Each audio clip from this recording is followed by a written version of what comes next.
2026.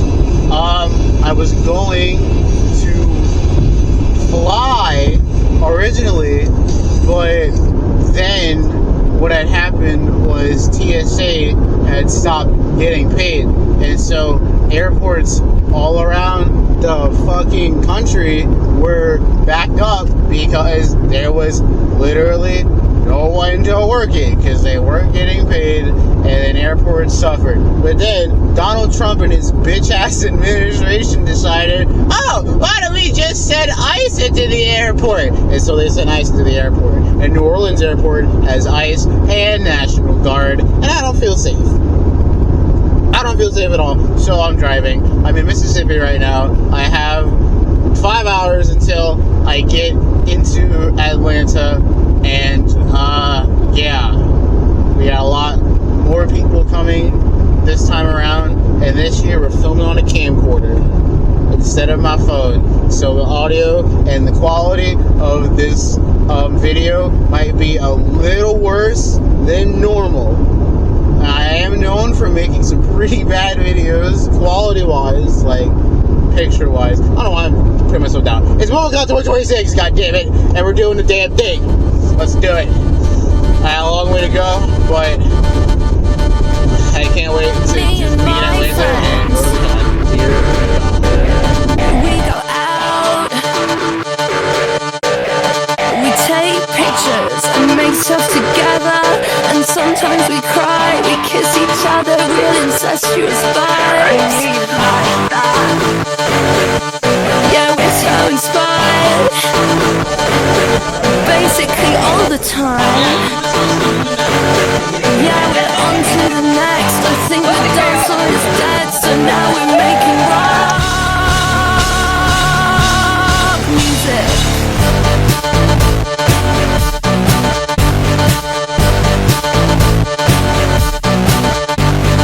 Wow, I'm really banging my head. I'm really hurting my neck. The nerve damage is real, but it's the only way to feel something. Hurt yourself. Yeah, maybe jump off the stage. I hope they catch you today, but if they don't, it's okay. I think the dance floor is dead. So now we're making rock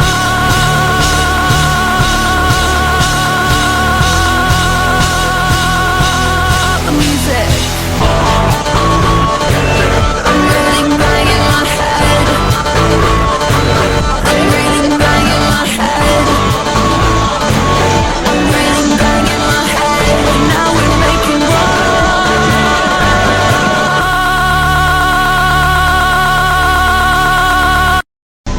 Starting my day with a delicious smoothie. I got that one right here. Is that the best? Yeah. I'm God. getting my stuff. It's my lunch and my breakfast and my Red Bulls and my water. Type shit. You know? Yeah. I'm getting ready for the con. I gotta stack up. I should get snacks. Well, Harry was gonna bring snacks. She asked what snacks we wanted. I didn't see that. Where? Yeah. I think in general chat.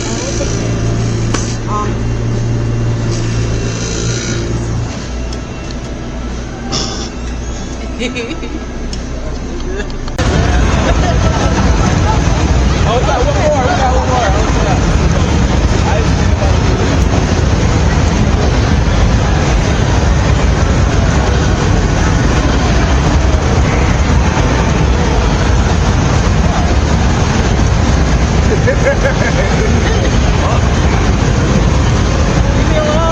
Leave me alone.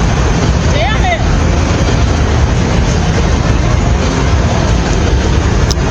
Remember to have fun. Let's not start arguments. I think I spelled arguments wrong. That's how you know I wrote it and I'll change GPT.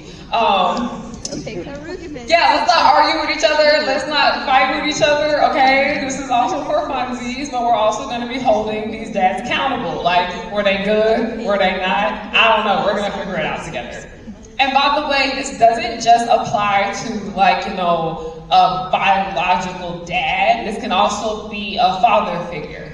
So, yeah, And like a father figure can still be bad. So let's go. Hey, friend. Oh, I got a hot take. Stu Pickles. Because if you really think about You talking about the granddaddy? What's up? The granddad. No. Tommy's dad. Oh! If you think about, I was watching an episode recently where like Dee Dee Sharp told, bro, get a job. Like these adventures ain't doing nothing. And like, how many of them adventures put them kids in danger? If you really think about it. The first movie was basically about like Stu's adventure went wrong and almost killed the kids. Right. So Also, can I whack the granddaddy? Because he was supposed to be watching the baby and he was going to sleep. You can't do that! kids. You can't do that! I say, what's his feeling, Lil's dad? I think he was okay. He was alright. He's alright. But yeah, that's mine right there. Thank you, friend. Young and Conrad! Thank you for not talking about all that. And last but not least, there we go.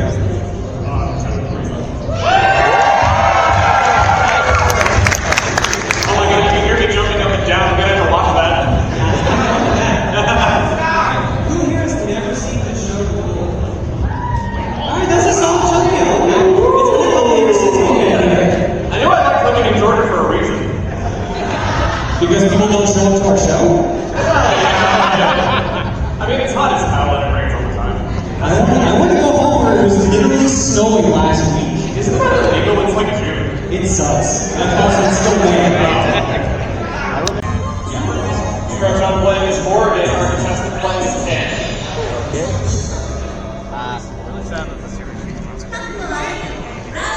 Shadows?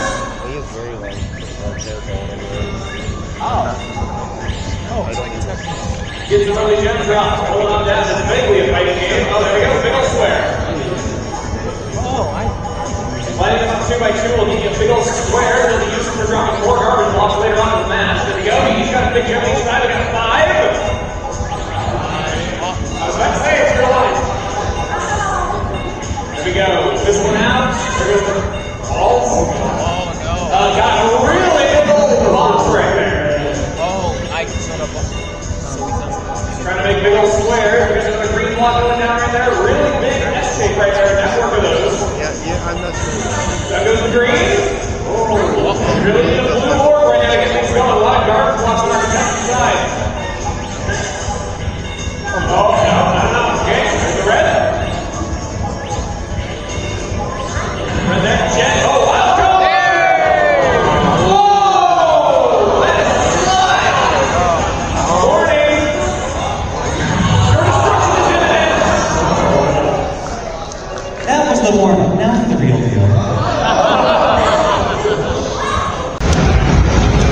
Oh, shit.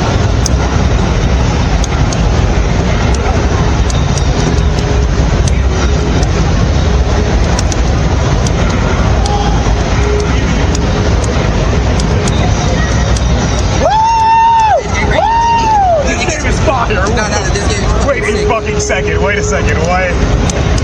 No, you should have started the game to me and my homeboy were playing. Oh shit. Okay, yeah, no. Damn it, Literally, damn it. if it falls, it's just gonna lose 2 points. Just holy fucking shit. Okay. Yeah, this game is fire.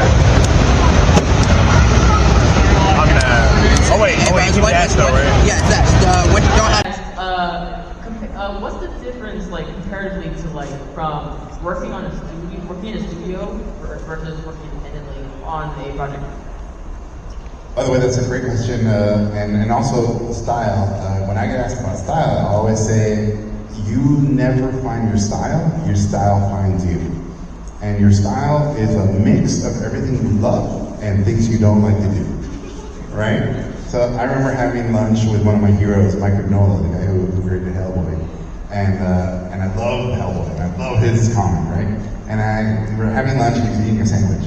And I told him, Mike, I love that in Hellboy, your characters always appear from the dark, and you never see their feet, and it's super mysterious. Like, they don't know where they stand morally. And he was eating his sandwich, he was like, "It's Jorge, I hate drawing backgrounds." And I was like, okay. And I was like, but what about they're standing on smoke? And he goes, I hate drawing feet. And so what he taught me there was, he got so good at other stuff, you didn't think about the stuff you didn't like to do. And I looked at my stuff and I went, oh, this mix of things you love and mix of things you're not into, that's your style. And if you are referencing the same things everybody else is referencing, then your style will not be unique, right? The ingredients you bring into your stuff are the things that make you who you are.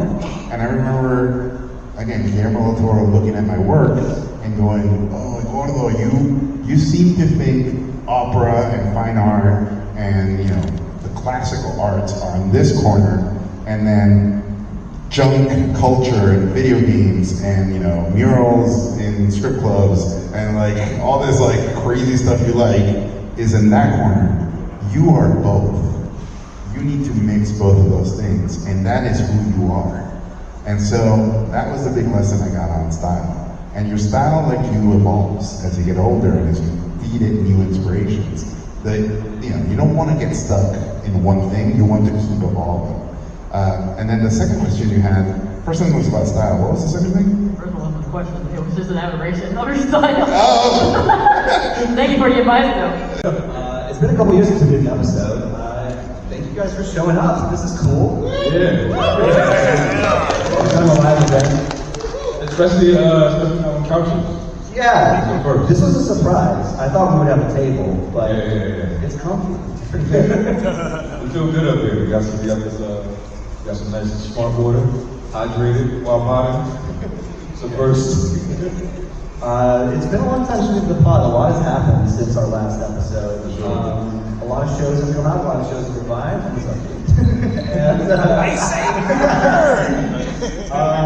And yeah, we're like, again, we're sorry, guys. We started this pod. It was a lot of work. We didn't have the time to do it. But we did miss doing it, and we're excited to be back. Teresa's making a whole cartoon. You guys hear about that? Really good ones in the newest season. I think it was actually the most consistently strong. But I still don't think anyone has held a candle to all the way down. For sure. I will say too, you just brought up, what's the number one name? The Numberland Gap? There you go. Yeah, you brought that one up. You know what's funny is I was watching that one and I never finished it. The only reason I didn't finish it was because there was a joke that made me laugh so much that I stopped the episode and I called D'Angelo over there and I had to show him the joke. It was when they so stupid. It would only make me laugh. When they I think they're talking to, I think it was 55. They're talking to numbers in this episode, by the way, guys. They're talking, I think 55 was like, well, you can call me 55, you can call me 50, you know, they're doing all the different mathematical ways. Yeah. But you don't gotta call me Johnson. That's the joke because it was so stupid. I was like, there's no way they're doing this. That's That's what it would only do that to me. Right.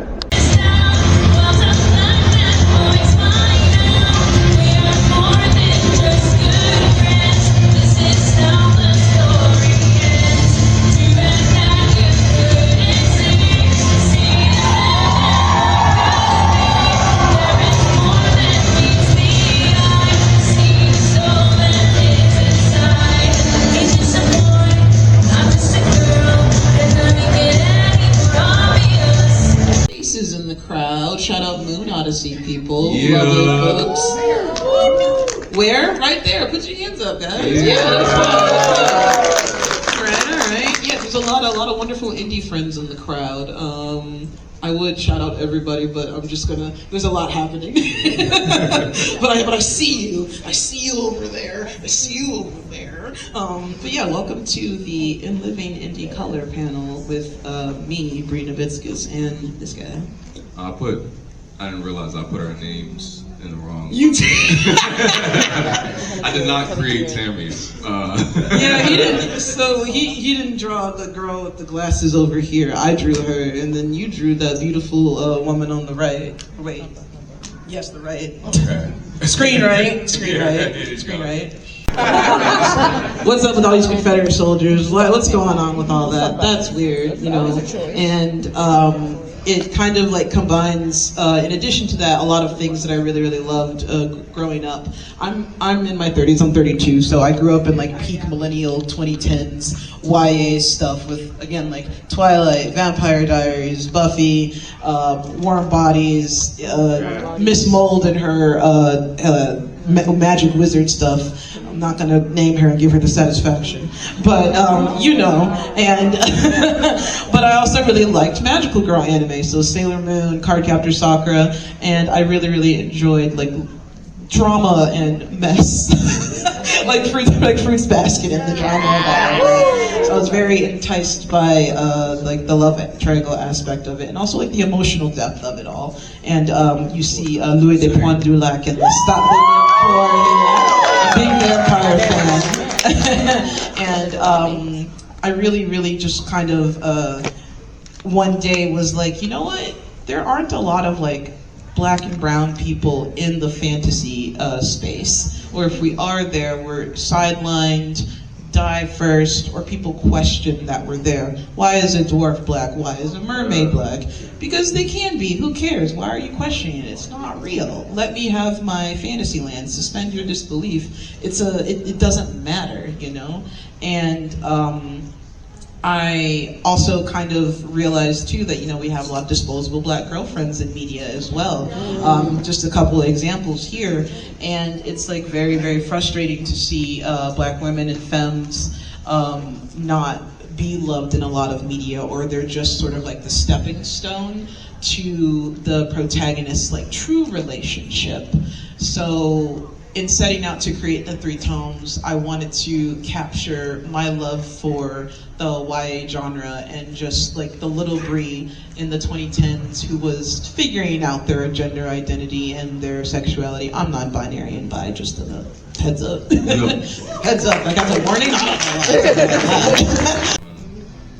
Sitcoms that I grew up with, anything from All in the Family to My Wife and Kids to Family Matters.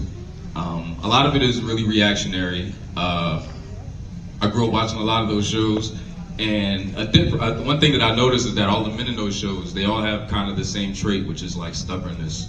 Whether it be Uncle Phil or Carl Winslow or Martin Payne or whoever, like they all kind of have the same trait and they sometimes act so childish that they slowly turn into like almost like a second child for their wives to raise.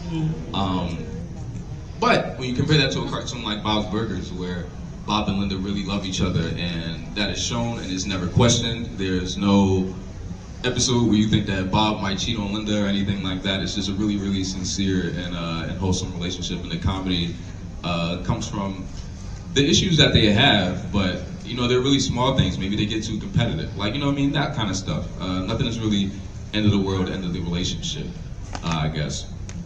And I really appreciated that about that show, and I thought it'd be cool if there was a black sitcom that was similar. But it's not just about that, you know. It's an homage to old school cell animation. It is an homage to old school New Jack Swing music.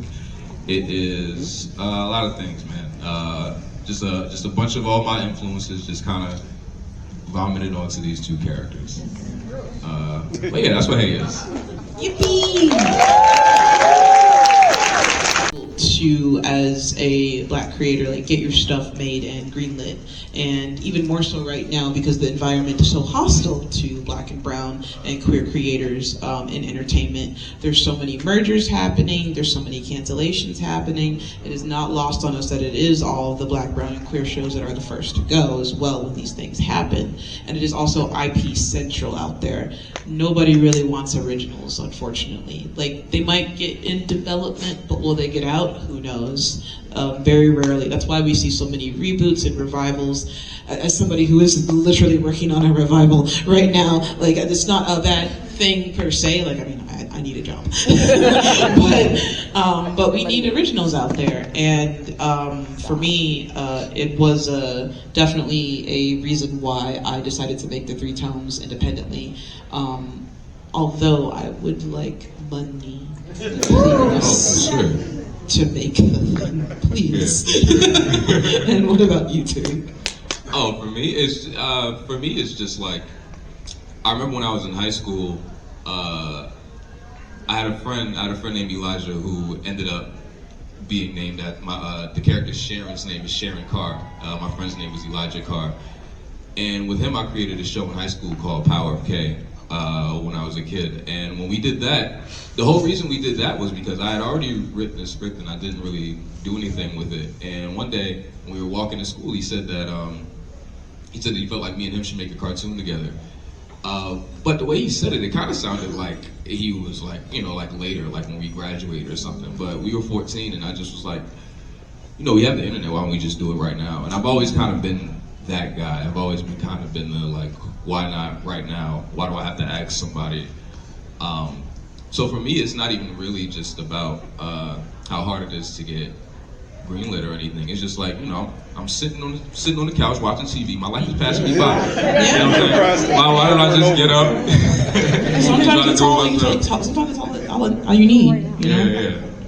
And also too, for me, I was also unemployed and pregnant when I decided to start development on the 3 tomes. I was in between jobs. I was also very depressed and sad. Not about being pregnant, that was a good thing. But just about seeing how the industry was tanking around me. And I called up Waymond, my creative partner, and one of my best friends who I love dearly. I was like, you want to just make something? And he was like, oh yeah, let's do it. Let's go. Do you want to? I was like, do you want to direct for me? And he was like, yeah, let's do it. You know? Yeah. Just gotta make it. A lot of time all you gotta do is ask, man. People are so down to do something creative. Yeah, a lot of people just want to make stuff. Just charge you like $1 or $2 per time, but turns out I worked up a $500 bill from New Jersey's toll booth operations. So what I did instead was I drove out into the middle of the field and I was like calling them up, New Jersey toll whatever, and I was just like screaming and suicide baiting them, saying I'm gonna kill myself. Just repeatedly calling them over and over until I made it their problem. Yeah, and eventually they worked it down to $50, so that worked. Yeah. Oh yeah. But another thing is just like, okay, I'm hoping I can keep the backgrounds, because this background here is from a classic painting, Christina's World, that I wanted to use. But sadly it's like copywritten, but I think maybe, because apparently the MoMA, the Museum of New York, is actually somewhat like talking with me saying, okay, give us your information, we'll talk about it, if I can use this. So hopefully, if not, I'll try to fair use this thing. I thought it was symbolically appropriate to know about the painting and having his arm being like, taken away. Yeah. Get a little crazy. Well, I don't know if that's on there. Look, man, it's a fox pen. That's true. I'm Dan of the Dan the Man Show. I talk about cartoons, mostly cartoons like Curse Trademark, and I'm an unofficial American Dad aficionado. So, I'll try not to let my bias affect this specifically. I've spoken about for some of these others, including some that you might not think that you don't know me very well. We'll see. I'm not ready for this mess. Hello, I'm D'Angelo. I run Hacks Off Media.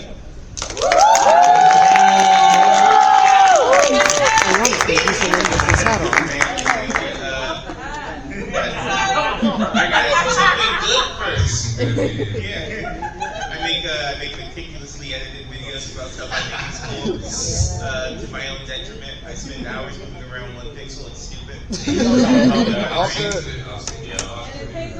Hey, alright, so what we're gonna do here is we're gonna break the mic.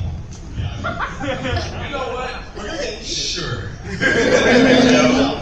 Oh my. Everybody else sit down. Alright. So what we're gonna do.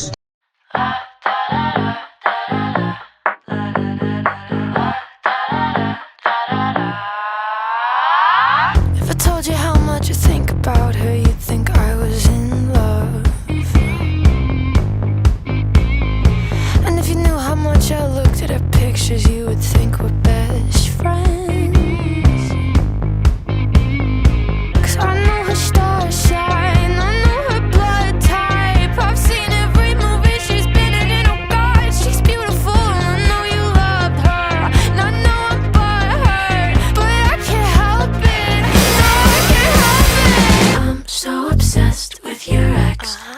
she's been asleep on my side of your bed, and I can feel it. I'm staring at her like I wanna get hurt, and I remember every detail you have ever told me. So be careful, baby. I'm so obsessed with your ex. I'm so obsessed with your ex.